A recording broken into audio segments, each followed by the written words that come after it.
Assalamualaikum warahmatullahi wabarakatuh. Perkenalkan, nama saya Salma Mahendra. Saya berasal dari jurusan Administrasi Pendidikan.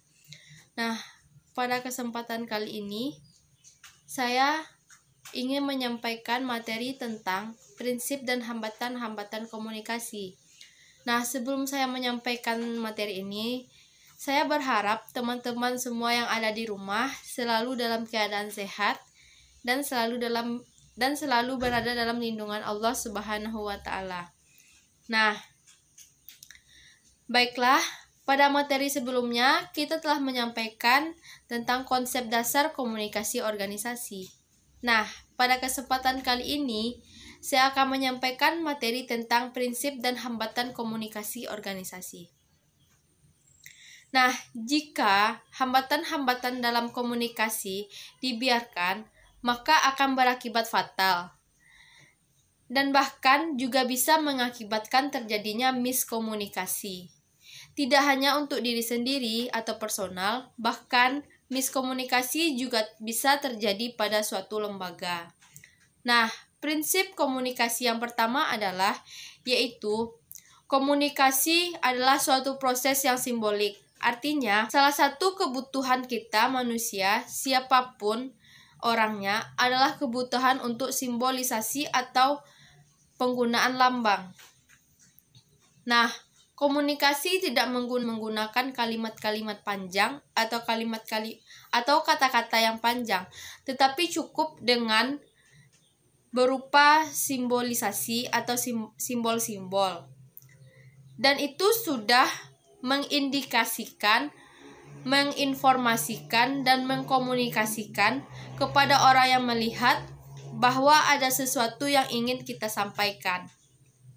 Contohnya adalah ketika kita memasang bendera untuk menyatakan bahwa bendera merah putih pada saat 17 Agustus, secara tidak langsung kita, keluarga kita, atau orang yang berada di dalam rumah mengindikasikan atau mengkomunikasikan kepada siapapun yang melihat bahwa keluarga ini adalah keluarga yang menyatakan diri untuk memberikan penghormatan dan mengindikasikan sebagai sebuah keluarga yang cinta akan bangsanya.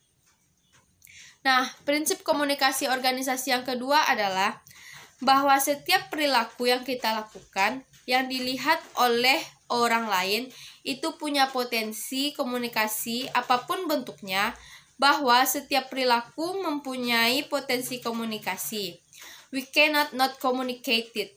Artinya, kita tidak bisa untuk tidak berkomunikasi apapun, walaupun atau sekecil apapun, apakah perilaku, perbuatan, kata-kata, gerakan badan itu disampaikan pada akhirnya disadari atau tidak dalam bentuk komunikasi. Contohnya, ketika kita meminta seseorang untuk tidak berkomunikasi, untuk menelaah kata we cannot not communicate it, sebenarnya hampir tidak ada kesempatan atau amat sulit baginya untuk berbuat demikian, karena setiap perilaku punya potensi untuk ditafsirkan oleh seseorang. Contohnya, saat anak kecil menangis, itu indikasi komunikasi. Bahkan, komunikasi real anak-anak menangis itu sangat bisa ditangkap oleh orang tuanya atau oleh ibunya. Prinsip komunikasi yang ketiga adalah komunikasi itu pada prinsipnya punya dimensi isi dan dimensi hubungan. Dan itu perlu digarisbawahi, kecenderungan bahwa isi dimensi itu sebenarnya menunjukkan bahwa muatan dari komunikasi dan dimensi isi disandi sebenarnya secara verbal. Sedangkan dimensi hubungan disandikan dengan komunikasi nonverbal. Dimensi hubungan menunjukkan bagaimana cara mengatakan dari komunikasi yang disampaikan dan juga mengisyaratkan bagaimana hubungan para peserta komunikasi itu dan bagaimana pesan tersebut ditafsirkan oleh lawan bicara. Prinsip komunikasi yang keempat adalah komunikasi melibatkan prediksi. Prediksi siapa? Prediksi peserta komunikasi. Apakah prediksi si komunikator ataupun si komunikan? Ketika orang-orang berkomunikasi, biasanya mereka meramalkan suatu efek.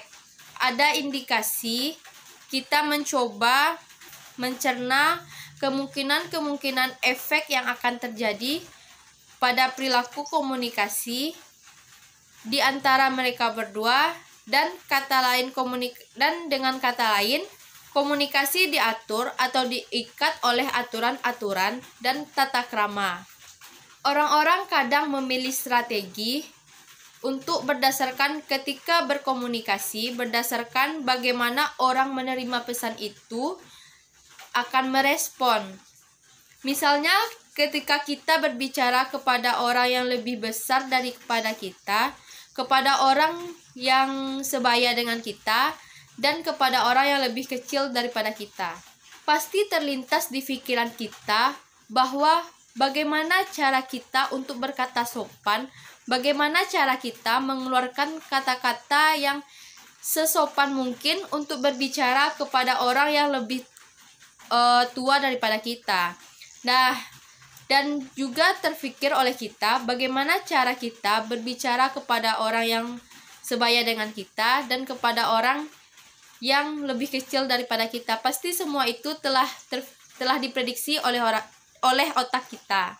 Nah, prinsip komunikasi yang kelima adalah dalam komunikasi fleksibilitas dan efektivitas sangat ditentukan oleh latar belakang sosial budaya, pendidikan, agama, ras, dan lain-lain. Ketika semua itu mirip, maka semakin latar belakang sosial budaya, pendidikan, agama, dan ras itu mirip, maka komunikasi itu terjadi sangat efektif. Misalnya, sesama mahasiswi lebih enak berbicara dengan menggunakan bahasa-bahasa ilmiah. Nah, ketika mereka pulang kampung dan berbicara dengan teman-teman mereka yang tidak kuliah, kadang berpikir menggunakan bahasa, dan kadang hal tersebut bisa membuat menjadi penghambat juga untuk berkomunikasi. Karena terlalu biasa menggunakan bahasa-bahasa yang ilmiah dan menganggap buat yang menerima, sama sekali mereka tidak mengerti apa yang kita sampaikan. Hal tersebut juga bisa menyebabkan terjadinya miskomunikasi. Nah, prinsip yang kelima adalah komunikasi itu bersifat non-sequential. Artinya adalah komunikasi manusia dalam bentuk dasarnya, komunikasi tatap muka. Itu dua arah, tidak bisa satu arah. Non-sequential ketika seseorang manajer berbicara kepada para pegawainya dalam sebuah rapat atau dalam sebuah pertemuan, maka pada detik ketika manajer itu berbicara, sebenarnya pegawai itu menyampaikan pesan. Misalnya dalam bentuk anggukan kepala, itu berarti menyatakan persetujuan atau tingkat pengertian yang berbeda-beda. Nah, itulah prinsip-prinsip dari komunikasi. Nah, selanjutnya kita akan membahas tentang hambatan-hambatan dalam komunikasi. Banyak sekali hambatan yang mungkin bisa terjadi, yang mungkin sekali terjadi tanpa kita sadari ketika komunikasi yang kita lakukan pada waktu tertentu dengan orang tertentu dalam pertemuan-pertemuan formal sekalipun. Hambatan-hambatan ini kalau tidak diprediksi dengan baik atau tidak kita perhatikan dengan baik, bisa menyebabkan bencana sebagai alat untuk merusaknya komunikasi, sehingga terjadilah apa yang kita sebut dengan miskomunikasi. Maka kunci kesuksesan sebenarnya adalah kapan kita menyebut efektivitas komunikasi terjadi, pada saat apa yang kita sampaikan diterima dengan baik, sehingga tidak ada noise di tengah-tengah yang menyebabkan informasi itu terhambat, sehingga sampainya pesan ke penerima menjadi berbeda-beda. Hambatan dalam komunikasi jika kita analisis dari sumbernya adalah sebagai berikut. Yang pertama, sifatnya emosional dan sosial serta kultural. Yang kedua, sadar atau tidaknya hambatan ketika memberikan penilaian yang menghakimi pembicara. Yang ketiga, ketika gagal dalam mengungkap maksud dari konotatif sebuah perkataan yang disampaikan oleh seorang komunikator kepada seseorang. Keempat, ketika terjadi kesalahpahaman atau distorsi pesan karena tidak adanya kepercayaan. Nah, kendala apa saja yang ada dalam komunikasi yang sering terjadi, yaitu yang pertama, pengaruh perbedaan status, dan yang kedua adalah perbedaan budaya. Kalau dilihat dari sisi penerima kendalanya, misalnya dari sisi komunikasi, yaitu 1. Munculnya penyimpangan persepsi. 2. Gangguan yang bersifat fisik, misalnya seperti gangguan pada pendengaran, gangguan pada penglihatan, dan lain-lainnya. Dan ada lagi hal-hal yang perlu kita perhatikan saat berkomunikasi agar proses berkomunikasi kita lebih efektif dan lebih sesuai dengan kaidah-kaidahnya, yaitu 1. Komunikasi satu arah atau dua arah. Yang kedua, mendengar saat orang lain menyampaikan pesan. Yang ketiga, persepsi yang selektif dalam mendengarkan dan menanggapi sesuatu. Dan yang kelima adalah memahami sudut pandang orang lain. Nah, pada materi ini saya berharap kita semua bisa menerapkannya dalam kehidupan sehari-hari, apalagi dalam berkomunikasi.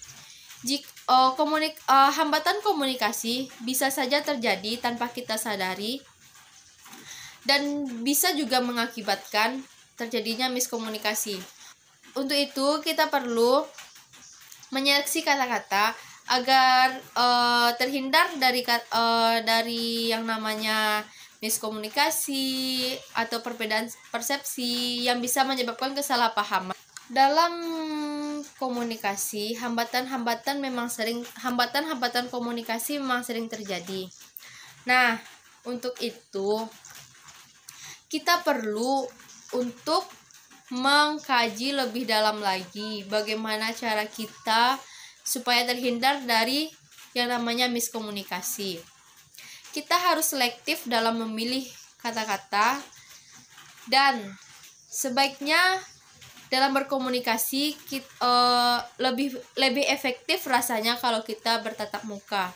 Karena jika komunikasi dilakukan secara virtual atau yang lain-lainnya, bisa saja ada gangguan-gangguan yang menyebabkan pesan tadi tidak sempurna sampainya, sehingga terjadinya perbedaan persepsi, dan itu bisa berakibat fatal dan bahkan bisa menyebabkan terjadinya miskomunikasi. Semoga apa yang saya sampaikan tadi sedikit banyaknya bisa bermanfaat bagi teman-teman yang menonton video ini. Nah, hanya itu yang dapat saya sampaikan. Jika ada kata-kata saya yang salah, mohon dimaafkan. Wabillahi taufik wal hidayah. Wassalamualaikum warahmatullahi wabarakatuh.